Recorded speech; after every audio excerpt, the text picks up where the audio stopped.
Então nós temos aí na letra A, ele era rei de Salém, e Melquisedeque, rei de Salém, trouxe pão e vinho, Gênesis 14, 18. Então a primeira coisa, Melquisedeque era rei num lugar chamado Salém, que mais tarde nós sabemos que se torna então uma cidade de Jerusalém. Letra B então, ele era sacerdote do Deus Altíssimo, El Elyon, Gênesis 14, 18b. Segundo Gardner, Melquisedeque conhecia Deus por meio de uma tradição que se espalhou após o dilúvio ou devido a uma revelação sobrenatural. Percebeu que Abraão servia ao mesmo Deus. O certo é que ele cria em Deus e o servia, pois era sacerdote do Deus Altíssimo.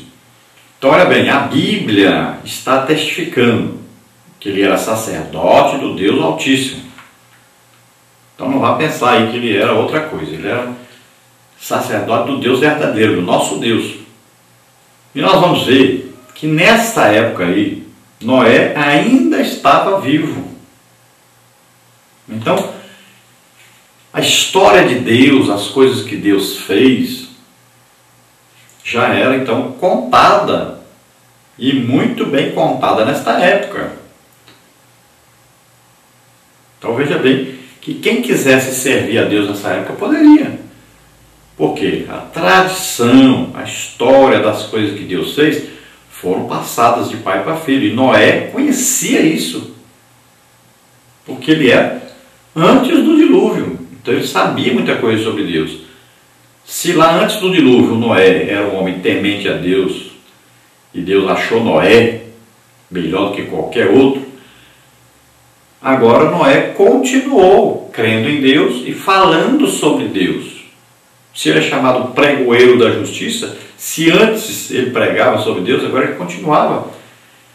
Então Abraão e também o Melquisedeque, todos dois, apesar de viverem no meio idólatra, todos os dois permaneceram fiéis a Deus. A família de Abraão também era idólatra, mas Deus achou Abraão como fiel. E Melquisedeque também, no meio que ele vivia, no meio de idólatras, em Canaã, mas ele permaneceu fiel a Deus. Então Melquisedeque é sacerdote do Deus Altíssimo. Na letra C, ele abençoou Abraão. Como sacerdote, ele abençoou Abraão. E abençoou e disse: bendito seja Abraão do Deus Altíssimo, o possuidor dos céus e da terra. E bendito seja Deus Altíssimo, que entregou os teus inimigos nas tuas mãos. Gênesis 14, 19 e 20a. Abraão é reconhecido por Melquisedeque como sendo um homem de Deus, e Melquisedeque exalta o nome de Deus, glorifica o nome de Deus e sabe que é Deus que deu a vitória a Abraão. E ele então abençoa Abraão. Então isso é muito importante, porque o maior é que abençoa o menor, não é o contrário. Depois nós vamos ver aí, letra D. Abraão deu o dízimo a Melquisedeque e deu-lhe o dízimo de tudo. Gênesis 14, 20b. Aqui vê-se a primeira referência bíblica acerca do dízimo. Séculos antes da lei, que inclui o dízimo como preceito obrigatório para Israel, como está em Números 18, Deuteronômio 14, Malaquias 3, Abraão entendeu que, tendo sido abençoado pelo sacerdote do Deus Altíssimo, deveria ser grato a Deus pela bênção da vitória. O dízimo é mais uma gratidão do que uma obrigação. Então está registrado que Abraão deu o dízimo, ou seja, ele deu a 10ª parte daquilo que ele arrecadou na guerra, que era o quê? Alimentos, roupas, animais. Então ele pegou ali 10% de tudo aquilo ali e deu a Melquisedeque, porque ele reconhecia que Melquisedeque representava Deus. Então ele, agradecido a Deus pela vitória na guerra, ele tem o desejo de servir a Deus e de dar 10% daquilo que arrecadou para Deus. Então olha só, o dízimo já existia antes da lei, muito tempo antes da lei, antes de nascer Arão, antes de nascer Levi, antes da lei ser dada por Deus a Moisés, já o dízimo era dado a Deus. Veja só. Então, Esse dízimo aí é dado por o quê? Por amor a Deus, por uma gratidão a Deus. Não pode ser por obrigação, não pode ser forçado. Parte 2, lições do caráter de Melquisedeque. Tópico 1, um caráter justo. Tópico 2, um caráter pacífico. Então, tópico 1, um caráter justo. Rei de justiça é a tradução primeira de seu nome. Melquisedeque se destacou por ser um homem justo e praticante da justiça. Seu nome identifica-se com o seu caráter. Suas atitudes decorriam do seu caráter ilibado e santo. Daí a sua grandeza moral e espiritual. A Bíblia diz sobre ele: considerai, pois, quão grande era este, a quem até o patriarca Abraão deu dízimo dos despojos. Hebreus 7,4. Então, o próprio nome Melquisedeque tem o significado, então, de rei de justiça. Então, era um homem justo. E nós estamos estudando sobre caráter. Então, o caráter de Melquisedeque era de um homem santo, de um homem justo, de um homem separado para Deus, que era ao mesmo tempo rei e ao mesmo tempo era sacerdote do Deus Altíssimo. Olha só, é um exemplo para nós, porque a pessoa pode ter a posição que for e ainda servir a Deus. Olha só, um rei sendo ao mesmo tempo sacerdote. Em nenhuma outra ordem poderia isso acontecer. Por exemplo, Israel, se alguém era sacerdote, não podia ser rei. Se era rei, não podia ser sacerdote. Teve gente fazendo isso, né? Teve gente que era sacerdote querendo ser rei e não deu certo. E teve gente que era rei e queria ser sacerdote. Também Deus condenou isso, não aceitava isso. Só no sacerdócio de Melquisedeque que podia acontecer isso. Por isso que Jesus é segundo a ordem de Melquisedeque, ao mesmo tempo rei, ao mesmo tempo sacerdote.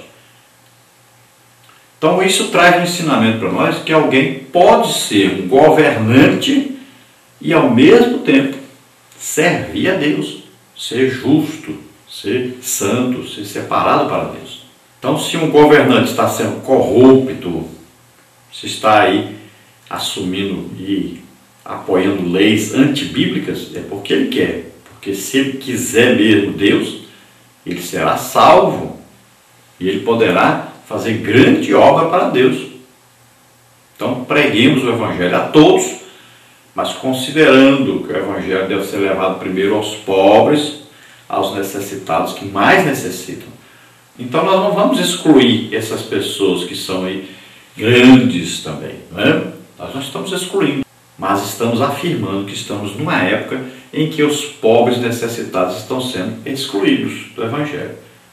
E somente os ricos é que estão aí ouvindo de mau agrado e quase nenhum se converte.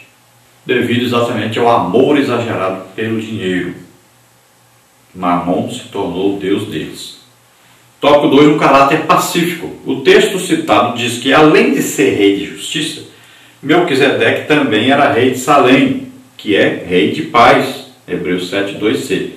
Ele era sacerdote do Deus Altíssimo, é o Elion, também rei de uma cidade chamada Salém. Certamente Melquisedeque era um homem pacífico e também reinava sobre uma cidade cujo nome significa paz.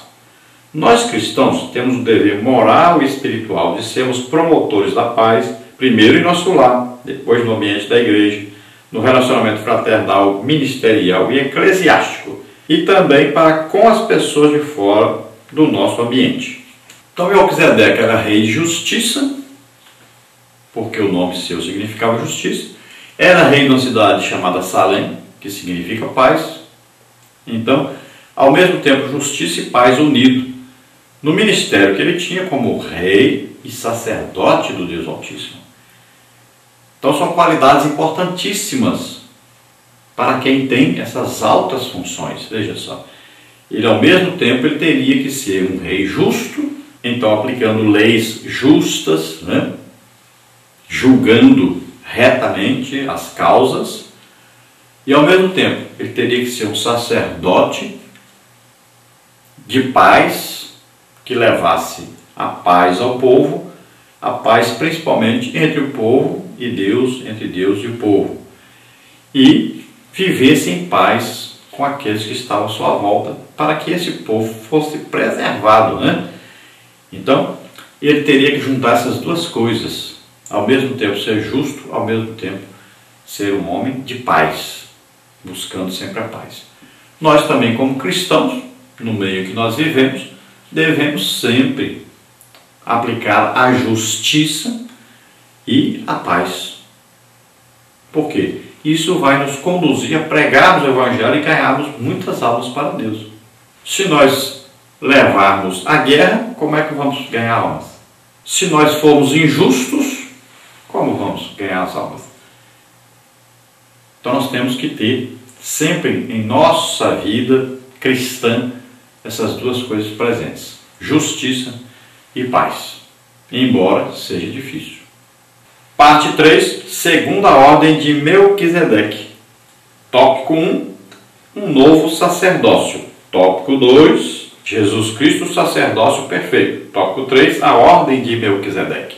Então, tópico 1, um novo sacerdócio. No livro de Hebreus, vê-se que houve necessidade de mudança do sacerdócio levítico por outro que lhe era superior.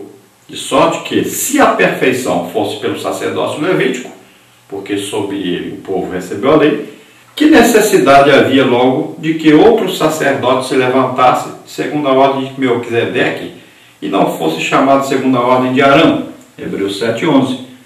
Dessa forma, nós, os cristãos, estamos debaixo do sacerdócio de Cristo, no qual todos somos considerados sacerdotes reais com missão muito elevada.